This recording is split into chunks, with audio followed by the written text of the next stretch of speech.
Le ciel de Paris semblait flotter au-dessus de la ville, indifférent à la pluie battante qui s'écrasait contre les immenses baies vitrées.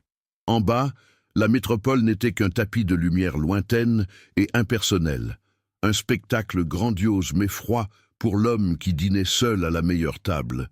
L'ambiance à l'intérieur du restaurant était à l'image du temps, feutrée, presque aseptisée, un sanctuaire de richesse où les conversations se murmuraient et les couverts produisaient à peine un son sur la porcelaine fine. C'était un silence oppressant, un vide luxueux qui faisait écho à celui qui habitait le cœur d'Antoine Garnier. Assis droit dans son fauteuil, il contemplait la ville qu'il avait conquise, mais son regard ne voyait rien d'autre que le reflet d'un homme qui avait tout, et qui pourtant n'avait plus rien à attendre. Antoine Garnier, à 55 ans, était l'incarnation même de la réussite. PDG d'une licorne de la tech, milliardaire parti de rien, il célébrait ce soir-là, dans une solitude absolue, la signature d'un contrat qui ajoutait quelques zéros de plus à sa fortune déjà vertigineuse. Son costume italien était impeccable, ses cheveux grisonnants coiffés avec une précision millimétrée, mais son visage portait un masque d'indifférence que des années de négociations impitoyables avaient sculpté. Seuls ses yeux trahissaient une fatigue profonde, une absence d'éclat qui racontait une autre histoire. Sur son auriculaire, une simple bague en argent, usée par le temps, détonnait violemment avec la montre de luxe à son poignet. C'était une anomalie, une relique d'un autre monde, le seul fil qui le reliait encore à un passé qu'il avait sacrifié sur l'autel de son ambition. C'est alors qu'une jeune femme s'approcha de sa table, une carafe de vin à la main.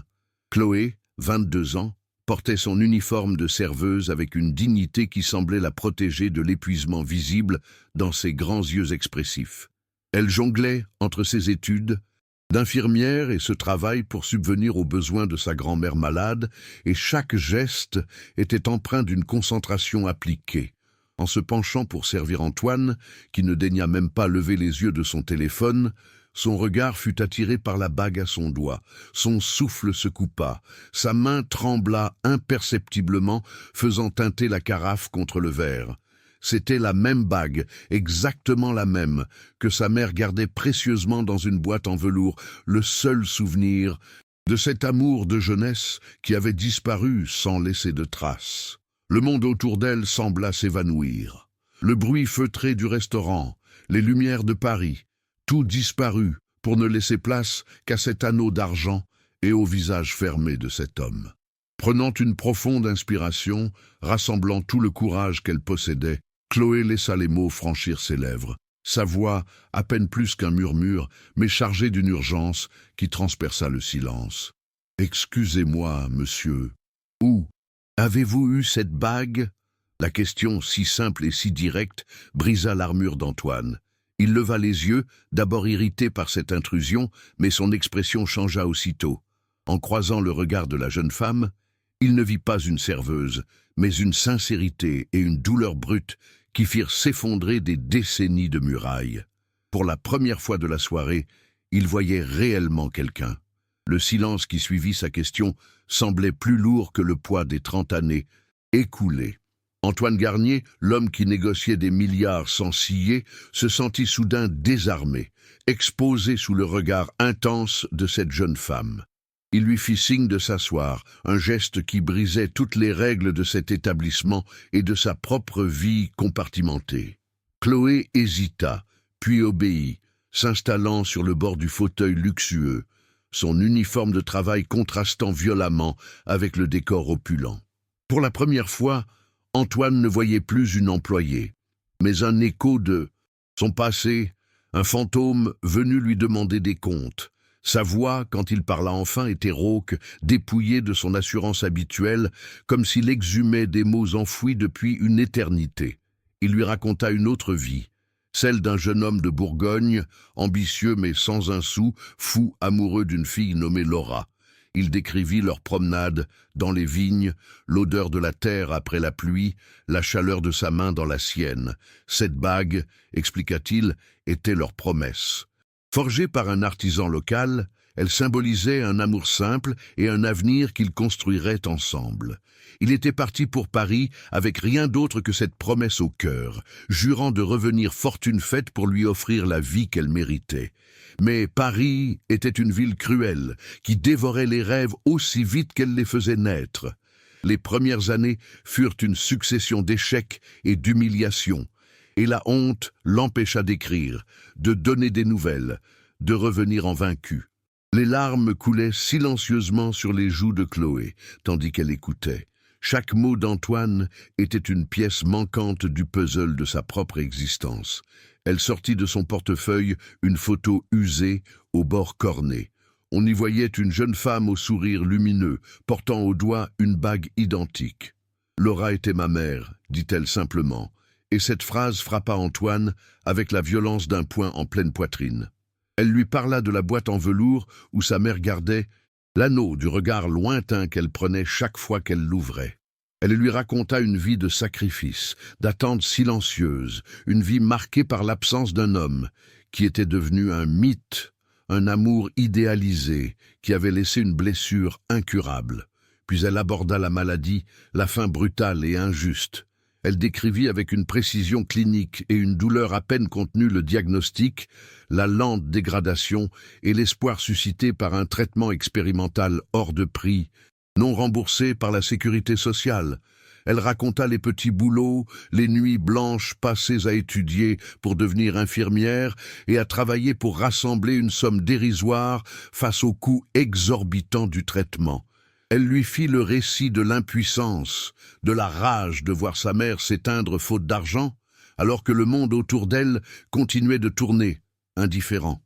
Antoine écoutait, le visage pétrifié, réalisant que pendant qu'il accumulait des milliards, la femme qu'il avait juré de chérir mourait dans la précarité.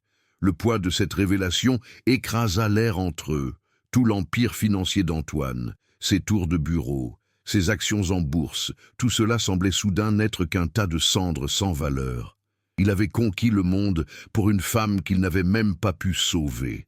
Sa fortune n'était pas un succès, mais le monument de son échec le plus profond. Chloé, en face de lui, n'était pas seulement la fille de Laura, elle était le juge et le témoin de sa faillite morale.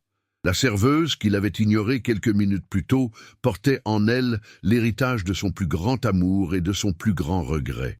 Pour la première fois depuis des décennies, Antoine Garnier pleura, des larmes silencieuses et amères qui traçaient des sillons sur son masque d'indifférence. Il se sentit obligé d'agir, de réparer l'irréparable. Son premier réflexe, celui de l'homme d'affaires, fut de proposer de l'argent. Il voulait payer ses études, assurer l'avenir de sa grand-mère, effacer la dette morale avec un chéquier.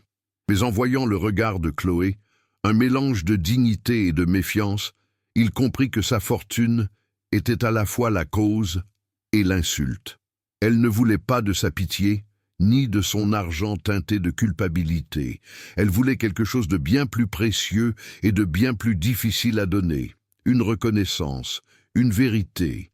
Elle avait besoin de comprendre comment l'homme qui avait tant aimé sa mère avait pu la laisser seule face à un destin si cruel. C'est dans ces moments-là que l'on comprend la fragilité de nos vies et le poids de nos choix. Un seul chemin pris des années plus tôt peut changer le cours de plusieurs destins. Si ce récit vous touche au cœur, songez à vous abonner pour que nous puissions continuer à mettre en lumière ces histoires humaines qui méritent d'être entendues et partagées. Votre soutien nous permet de donner une voix à ceux que l'on n'écoute pas assez. Le conflit intérieur de Chloé était tout aussi violent. Cet homme, ce milliardaire solitaire, était la cause de la tristesse latente de sa mère, la raison de son enfance sans père. Accepter son aide serait comme trahir la mémoire de Laura, pardonner l'impardonnable. Pourtant, elle voyait aussi dans ses yeux une souffrance authentique, un regret si profond qu'il semblait l'avoir rongée de l'intérieur pendant toutes ces années. Elle était tiraillée entre la rancœur héritée et une compassion naissante pour cet homme brisé qui, d'une certaine manière, était aussi une victime de son propre orgueil. Elle se devait de penser à sa grand-mère, qui avait elle aussi enduré les conséquences de cette disparition et méritait de finir ses jours dans la paix et la sécurité. Faire le bon choix. Quand le cœur est partagé entre la loyauté envers le passé et les besoins du présent, est une épreuve universelle et déchirante. Nous avons tous connu ces dilemmes qui nous forgent.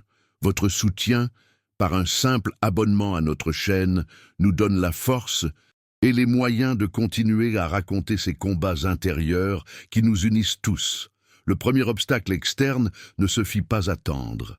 Quand Antoine, dès le lendemain, se présenta au modeste appartement où vivaient Chloé et sa grand-mère, il fut accueilli par un mur de glace. La grand-mère, une femme que la vie avait endurcie, le reconnut immédiatement. Pour elle, il n'était pas un milliardaire repentant, mais le jeune homme arrogant qui avait brisé le cœur de sa fille unique et l'avait abandonné. Ses mots furent durs, tranchants, accusateurs. Elle lui reprocha non seulement son absence, mais aussi le luxe indécent qu'il affichait aujourd'hui. Un luxe qui aurait pu, des années plus tôt, sauver Laura. Elle lui interdit de s'approcher de Chloé, la protégeant avec la férocité d'une lionne, défendant son dernier petit. Le monde d'Antoine commença lui aussi à se fissurer. La nouvelle de son intérêt soudain pour une jeune serveuse se répandit comme une traînée de poudre dans son cercle d'affaires et social. Les appels de ses associés, de son ex-femme, de ses rares amis furent unanimes. Il perdait la tête. On lui parla de manipulation, de chantage. On qualifia Chloé de profiteuse calculatrice, cherchant à s'approprier sa fortune. Chaque conversation était un rappel cinglant de l'univers déshumanisé qu'il s'était construit. Un monde où la sincérité était suspecte et où toute connexion humaine était perçue comme une transaction. Il se retrouva seul, pris entre un passé, un qui le condamnait et un présent qui le jugeait. Pourtant, au milieu de ce chaos, une chose étrange se produisit. Loin de le décourager, ces obstacles renforcèrent sa détermination. Pour la première fois, il se battait pour quelque chose qui n'était ni un contrat, ni une part de marché, mais un lien humain, une chance de rédemption. Il voyait en Chloé non pas un moyen d'apaiser sa conscience, mais l'opportunité de devenir enfin l'homme qu'il aurait dû être 30 ans plus tôt. De son côté, Chloé, observant la patience et l'humilité dont il faisait preuve face au rejet de sa grand-mère, commença à entrevoir l'homme que sa mère avait aimé. Leur relation, née d'une tragédie, se tissait lentement, un fil fragile et précieux dans la tempête de leur vie. Le voyage vers la Bourgogne se fit dans un silence presque total, un silence lourd des mots non dits et des années perdues. Antoine conduisait, les mains crispées sur le volant, le regard fixé sur la route qui le ramenait vers le point de départ de sa fuite. À ses côtés, Chloé observait le paysage défiler, les tours de Paris laissant place aux collines verdoyantes, essayant d'imaginer sa mère dans ce décor si différent de sa propre vie. Sur la banquette arrière, la grand-mère restait droite et silencieuse, son visage une forteresse impénétrable. Lorsqu'ils arrivèrent enfin devant la petite maison en pierre, aux volets délavés, le moteur de la voiture de luxe s'éteignit et le silence de la campagne les enveloppa. C'était ici que tout avait commencé et que tout devait, d'une manière ou d'une autre, trouver une forme de paix. Antoine sortit du coffre une simple boîte en carton, jaunie par le temps et visiblement fragile. Il s'avança vers les deux femmes, le corps entier semblant porter le poids de ce qu'il s'apprêtait à faire. Il tendit la boîte à la grand-mère, ses mains tremblant aussi visiblement que celles de Chloé au restaurant. Sa voix, quand il parla, n'était plus celle du PDG impitoyable, mais un murmure rauque, brisé par une émotion trop longtemps contenue. « Je ne suis jamais revenu par peur », avoua-t-il, incapable de soutenir leur regard. La peur de ne pas être l'homme qu'elle méritait. J'ai attendu d'avoir du succès pour revenir, mais quand je l'ai eu, j'avais trop honte de mon silence. Mon orgueil nous a coûté notre bonheur. La grand-mère prit la boîte avec une méfiance mêlée de curiosité. Ses doigts noueux défirent le vieux ruban et soulevèrent le couvercle. À l'intérieur reposaient des dizaines de lettres soigneusement pliées. Elle en prit une au hasard. L'encre était pâlie, le papier fin comme une feuille morte. Elle commença à lire, ses lèvres remuant silencieusement. Elle en lut une deuxième, puis une troisième. Le récit d'un jeune homme à Paris, ses échecs, sa solitude, son amour intact pour Laura, sa promesse de revenir. Lentement, le masque de dureté sur son visage se fissura. Une larme solitaire traça un sillon sur sa joue ridée. Elle leva les yeux vers Antoine, et, pour la première fois, il n'y vit plus de la haine, mais une profonde et douloureuse compréhension. Elle ne dit rien, mais son silence était une absolution. Chloé avait observé la scène, le cœur battant à tout rompre. Elle voyait cet homme dépouillé de tout artifice, offrant la vérité nue de sa jeunesse et de sa lâcheté. Elle voyait sa grand-mère laisser tomber les armes, vaincue non par la richesse, mais par la preuve d'un amour sincère qui avait survécu à l'épreuve du temps et de l'orgueil. S'approchant doucement d'Antoine, qui se tenait toujours la tête basse comme un condamné attendant sa sentence, elle posa une main sur son épaule. Le contact fut léger, mais il le fit sursauter. Il releva enfin la tête, ses yeux emplis de larmes. « Ma mère ne vous a jamais oublié, » lui dit-elle, sa voix douce mais ferme. « Elle vous aurait pardonné. » À cet instant précis, le pardon de Chloé au nom de sa mère libéra Antoine de sa prison de culpabilité. Le soleil de fin d'après-midi perça les nuages, baignant la petite maison d'une lumière dorée. Le poids qui avait écrasé 3 générations semblait s'être enfin dissipé dans l'air calme de la Bourgogne. Ils restèrent là un long moment, immobiles, unis par une douleur partagée et un pardon naissant. Ce n'était plus un milliardaire face aux fantômes de son passé, ni une jeune femme en colère et une grand-mère amère. C'étaient 3 âmes brisées qui, au milieu des ruines d'une promesse non tenue, commençaient à entrevoir la possibilité de reconstruire quelque chose de nouveau. Leur lien n'était plus celui de la dette et du ressentiment, mais celui d'une famille fragile, retrouvée par le plus improbable des hasards, une famille qui pouvait enfin commencer à guérir. Le retour à Paris ne fut pas un retour à la vie d'avant. Pour Antoine, le penthouse surplombant la ville était devenu une cage dorée, un mausolée dédié à une réussite vide de sens.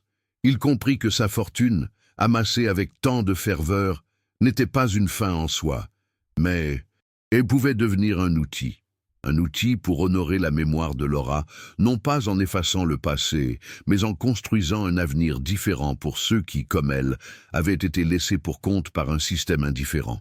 Ce ne serait pas un acte de charité pour apaiser sa conscience, mais une mission, une seconde chance de donner un but à son existence. Il ne s'agissait plus de conquérir le monde, mais de le réparer, un geste à la fois, en commençant par l'héritage de la femme qu'il n'avait jamais cessé d'aimer. Quelques mois plus tard, la fondation Laura Garnier vit le jour. Antoine vendit sa licorne de la tech sans un regard en arrière, liquidant l'empire qui l'avait isolé pour financer une promesse.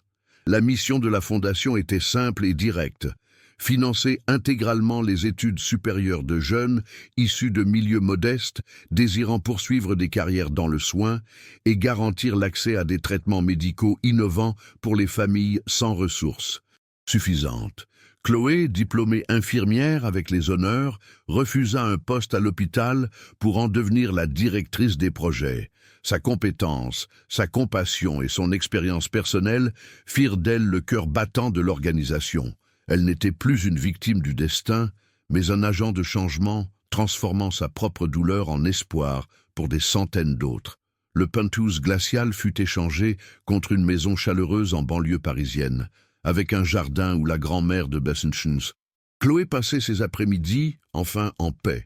Elle recevait les meilleurs soins, entourée de l'affection d'une famille qu'elle n'aurait jamais imaginée. Antoine, Chloé et elle formaient une trinité improbable, unie non par les liens du sang, mais par ceux d'un pardon sincère et d'un amour retrouvé. Les dîners n'étaient plus silencieux et solitaires, mais remplis des rires et des récits des jeunes que la Fondation aidait. C'est la preuve que même les histoires les plus sombres peuvent trouver la lumière. Si vous croyez au pouvoir des secondes chances, abonnez-vous pour nous aider à continuer de partager ces récits qui redonnent foi en l'humanité. 5 ans plus tard, la scène se répétait au ciel de Paris. Mais la table n'était plus celle d'un homme seul face à la ville. Antoine, le visage serein et marqué par un sourire sincère, était assis aux côtés de Chloé et de sa grand-mère, radieuse. Il célébrait la remise de diplôme en médecine de la toute première boursière de la Fondation. L'ambiance n'était plus feutrée, mais vibrante de joie et de gratitude. À la fin du repas, Antoine retira doucement la bague en argent de son auriculaire, son métal usé brillant sous les lumières du restaurant. Il la tendit à Chloé, dont les yeux s'emplirent de larmes. « Ta mère aurait voulu que tu l'aies, dit-il d'une voix douce, pour te rappeler que l'amour est la seule chose qui vaille vraiment la peine. »